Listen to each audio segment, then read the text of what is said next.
Welcome everyone to today's session on the science to startups with Remedium Energy. This is part 3 of our mini scientific series. We're super excited to have you all here. This is a pre-recorded session, so please do bear that in mind. However, we will be live in the comments. So if you do have any questions you want to ask today, pop them in there and we'll all be able to answer those for you. First of all, a big hello again to Jen and Hardy. How are you guys today? Hi, Becca. Good, thanks. Good. And Jen, before we move on, do you want to just give a quick overview of scientific division at the One Group? Sure. So I lead the scientific division here at the One Group. We predominantly work with companies in the Cambridge area, but we do also operate nationally and globally as well. Work with companies of all sorts of different sizes, from big multinational companies right through to those just sort of making their way in the path of starting up, which is our focus for today. Awesome. Thanks, Jen. And our expert guests today are Paul and Omid. How are you both today?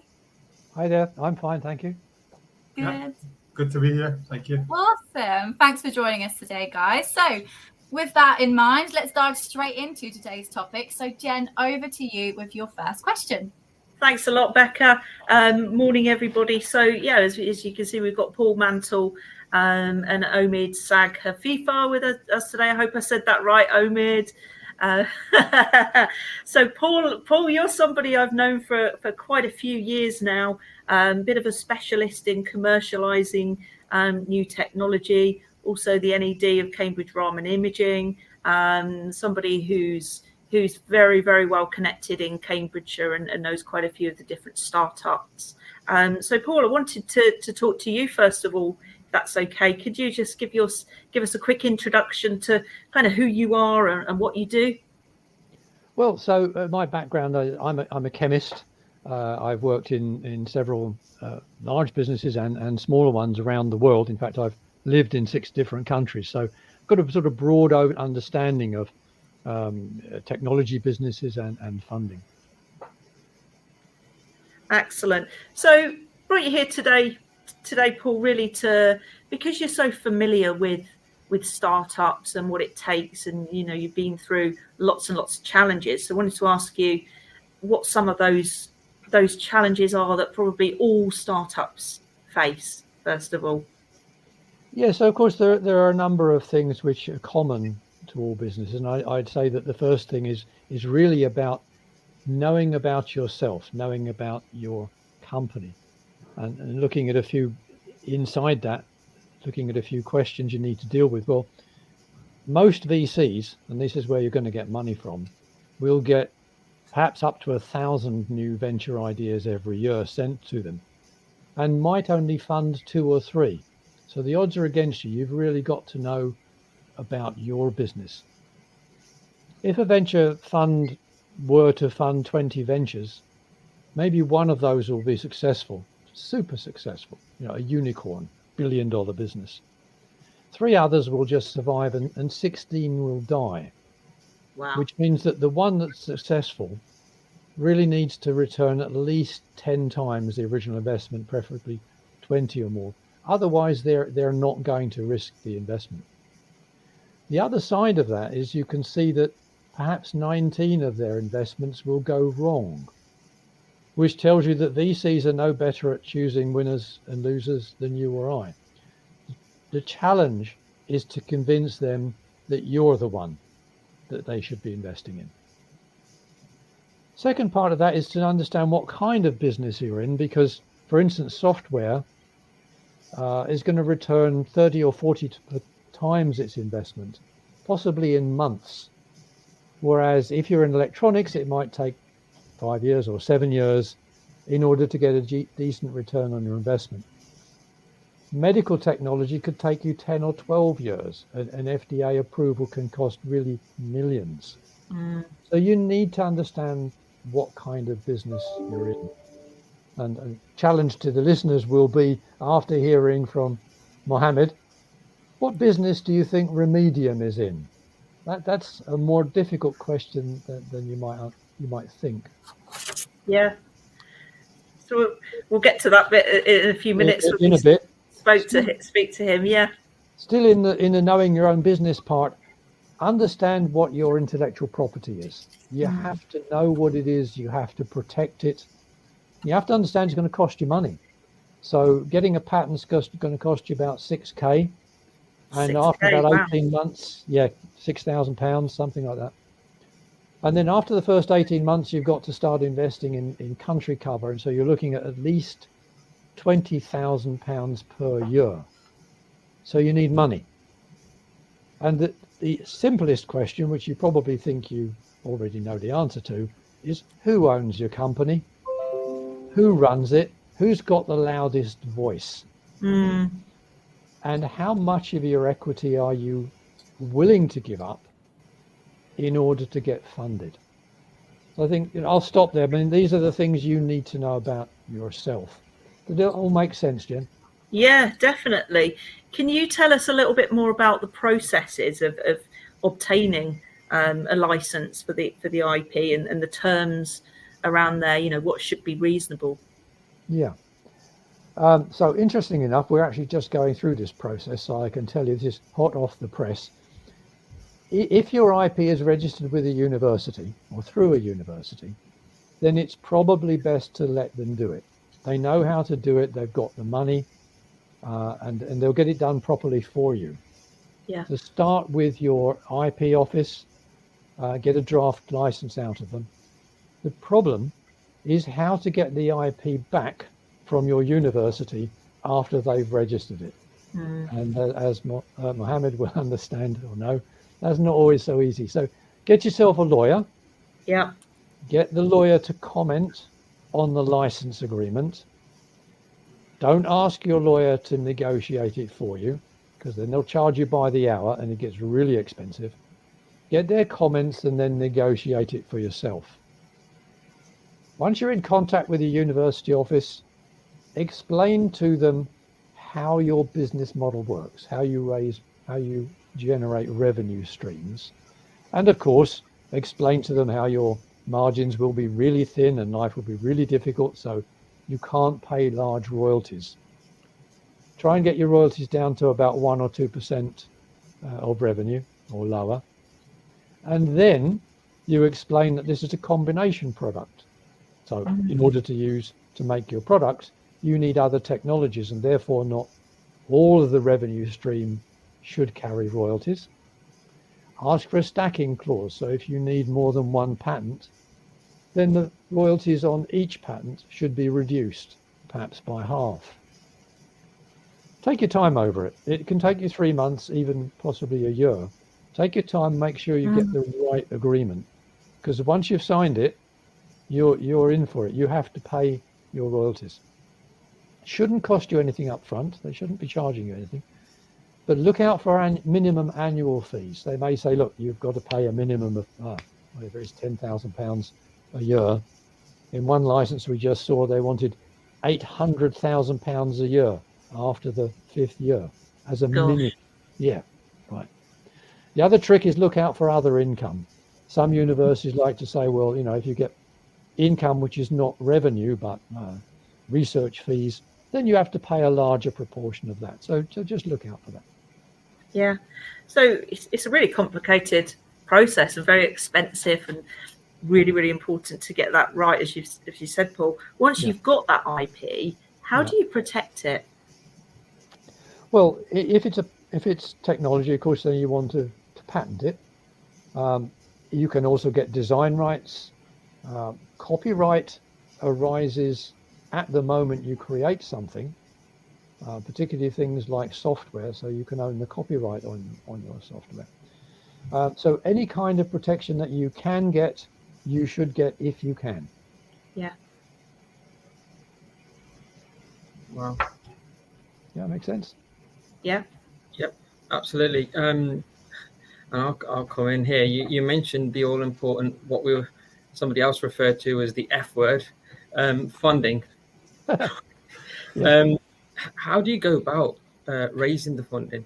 Where can you get this help? And you mentioned how expensive legal fees can get. How can you get covered for these legal fees? Okay. So this is, if you like, the second half of the coin. For those of you who have watched any kung fu movies, know yourself, know your enemy, know the person you're trying to get money from, right? Absolutely. We'll talk about legal fees and professional advice in a minute, but you first have to know who your funders are, who you're trying to get money from. So knowing what business you're in is essential, because, for instance, a funder who normally does software is not going to fund a medtech device. The company who works in med is not going to fund a semiconductor company. So you have to research your funders, know who they normally invest in. You're better to look for a funder in your area. So if you're in Cambridge, look for the Cambridge funders. Write yourself a really good business plan, and you need to be able to say, what is your product, who's the buyer, and what does the buyer get in return for buying your product? If you don't know these things and can't explain them to the VC, then they're not going to fund you. Know how much money you're going to need. Don't be scared of it. If you need 100 million, say so. Don't ask for more than you need, and don't ask for less than you need, because whichever one you get wrong, they're going to kill you for it. They want to know what you're going to use the money for. So you have to be able to state what are the uses of the money, and then later, of course, you have to stick with it. You need a good valuation. So you have to be able to say, my company is worth whatever it is, 10 million, 5 million, and explain why. Now, most funders these days have what they call a standard or default valuation. So they will assume that your company is worth 2 million sterling or 2.5 million sterling, unless you can show otherwise. So have a good reason for why your funding, your valuation is different to their assumption. Start talking to your funders, try to get to know them. As I said before, funders are territorial, so work close to your university. If you're in Cambridge, use Cambridge funders. They don't like funding tourism. So if you're not a Cambridge startup, don't come to Cambridge looking for money, because you won't get it. The other thing about funders is they like to fund over the long period. So if you got your first funding in Cambridge, you'll probably get your second here. Right. If you got first funding in Oxford, you won't get one from Cambridge in your second round. They don't work that way.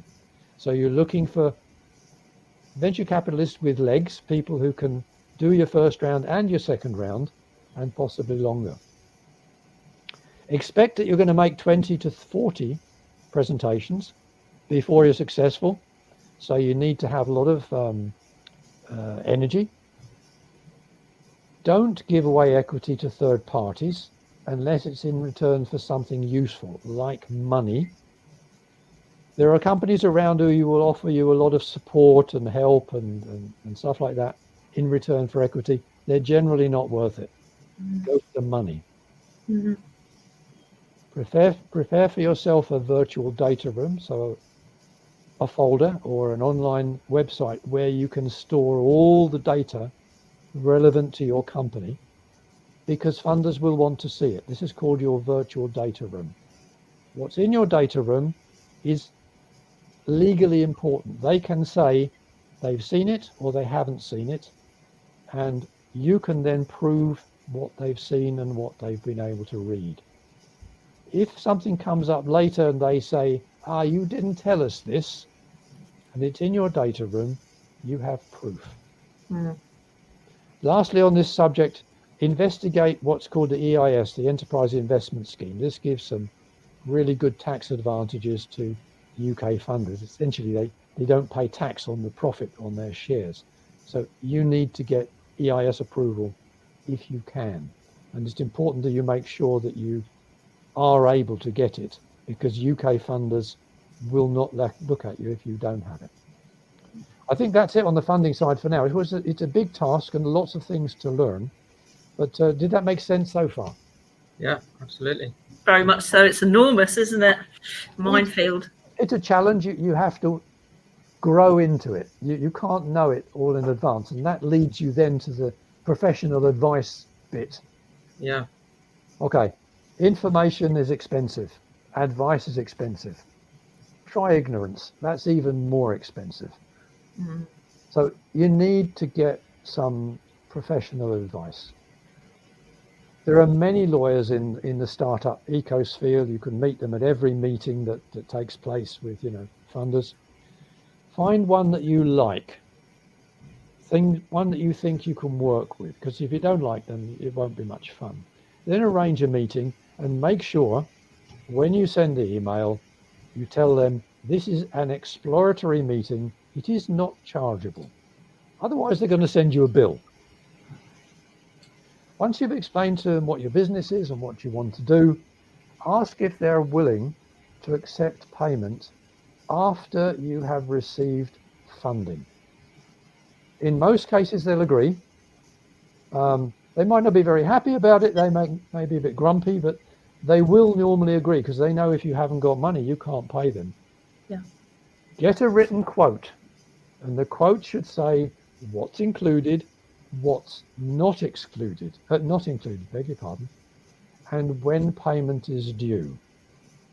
Make sure it includes all the things that you need up to the point when you get funding. And watch out for time limitations. If they put a 12-month limit on the quote, that's fine. If they put a 3-month time limit on it, it's not very helpful because you won't get funding within 3 months. Does that all make sense? Absolutely. There's a lot of trust involved, isn't there, from these There is. parties?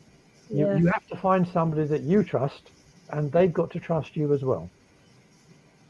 Yeah.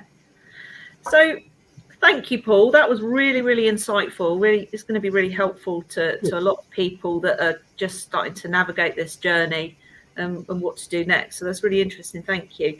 Wanted to talk to Omid a little bit now. Thank you for waiting, Omid, for your chance to speak. Now, can you tell us who you are, what you're doing, what's Remedium Energy all about, Omid? Yeah, absolutely. Well, thank you for having me here. My name is Omid, also Mohammed, as Paul occasionally referred to me as Mohammed. I have a PhD in engineering from University of Cambridge, and I'm one of the co-founders of Remedium, where we are trying to make carbon capture commercially viable through our enhanced sorbent as well as our novel carbon capture heat battery technology.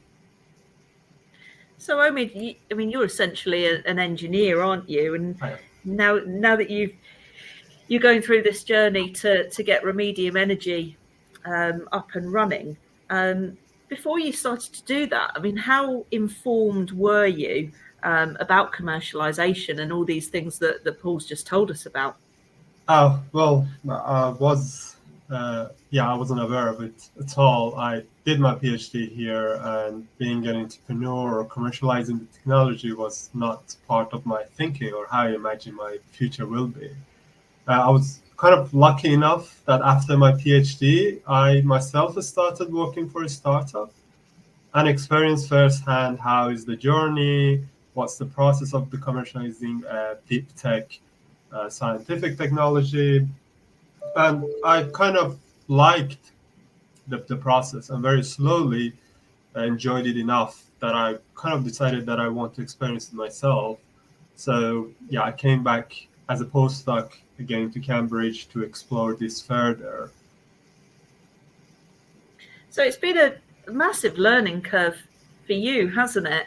And needing to lean upon people like Paul to really guide you, and I guess lots of trial and error from your side. Yes.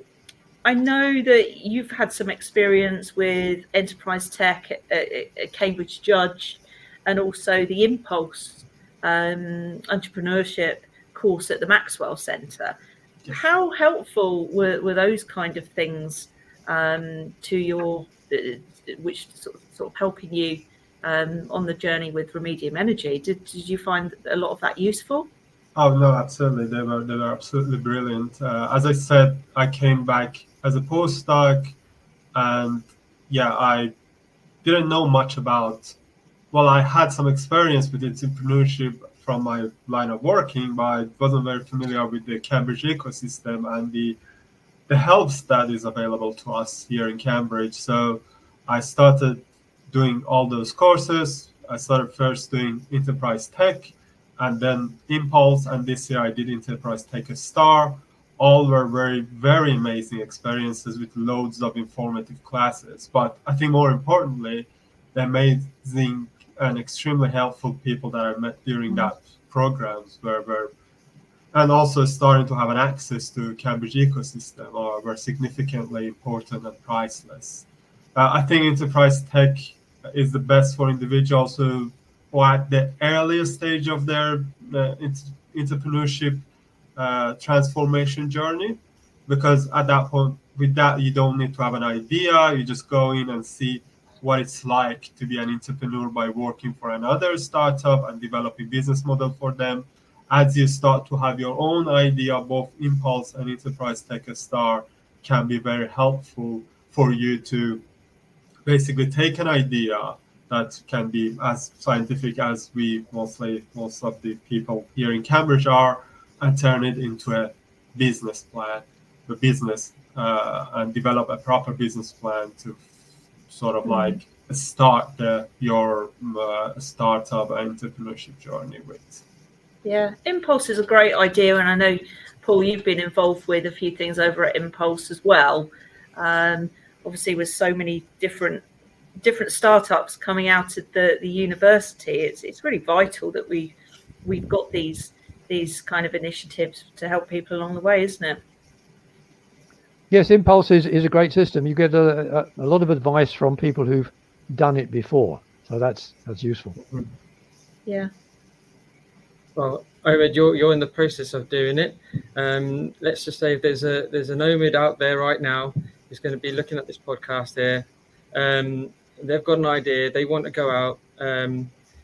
What would be your advice for somebody in that position?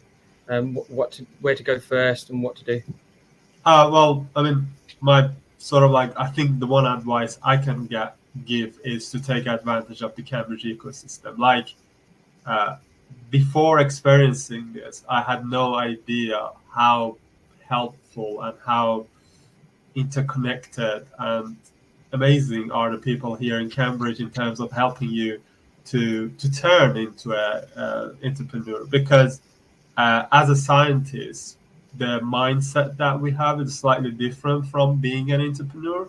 But through all those classes that I did, all those people that I've met, and all those events that I participated, which I strongly recommend anyone who is very early on that and thinking about it to explore those, I think I have very slowly transformed into a mindset that is more entrepreneurship. And if you think that for some reason entrepreneurship is not for you, that's not true at all. I think, like, I take myself for an example, that like during my PhD, I was the type of person that was very scientific, only looking at solving the problem, not necessarily looking at making it into a business, but very slowly through all those classes and help of others, I think I managed to learn and acquire all the skills and mindset needed for being an entrepreneur.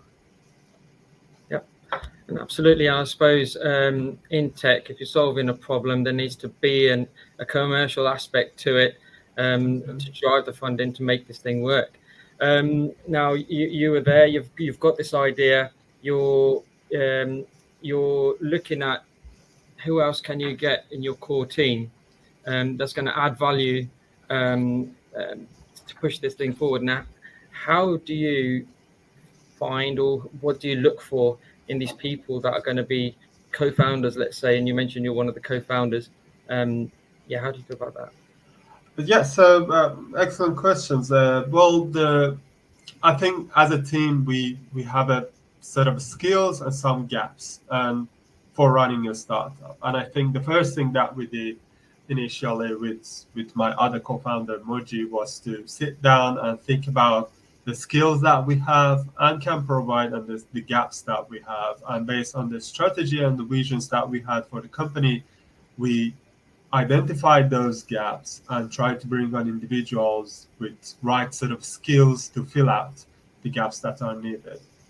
And what type of person that we're looking for is basically, we want ambitious people. I mean, if you look at our logo on the name, it's written a sentence that a remedy for earth. And that's basically our goal. We kind of like people with similar mindset that are ambitious enough to be a force for good for the other people around them and the environment. And at earlier stage, well, the best way to find individuals with the right mindset and skill sets are by tapping into the ecosystems and talk to people. So there's always someone that knows someone and can introduce you to someone else, especially when it comes to at earlier stage like co-founders or advisors. As I met Paul through Jen, help us find each other, and also my other co-founder who has recently joined us, Cyrus,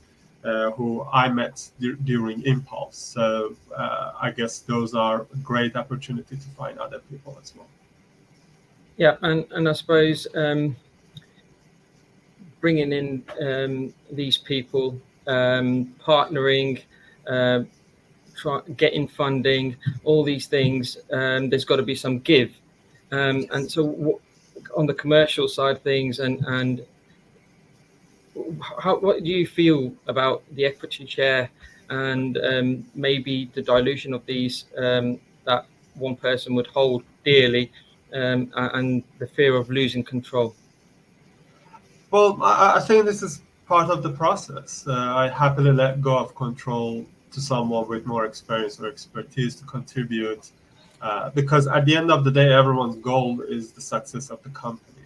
The only reason I would say that I may think twice about giving away too much equity is that an earlier stage deep tech startup, equity is its only asset to raise money and advance its product. So to ensure again that we reach that goal of a success of the company, I have learned that from all those programs that I've participated, that cap table are important. But other than that, I think bring on people with experience and expertise that can help you succeed and sharing similar goal, because now we are all on the same boat, is very valuable and it's part of the process and it's necessary and very, very exciting.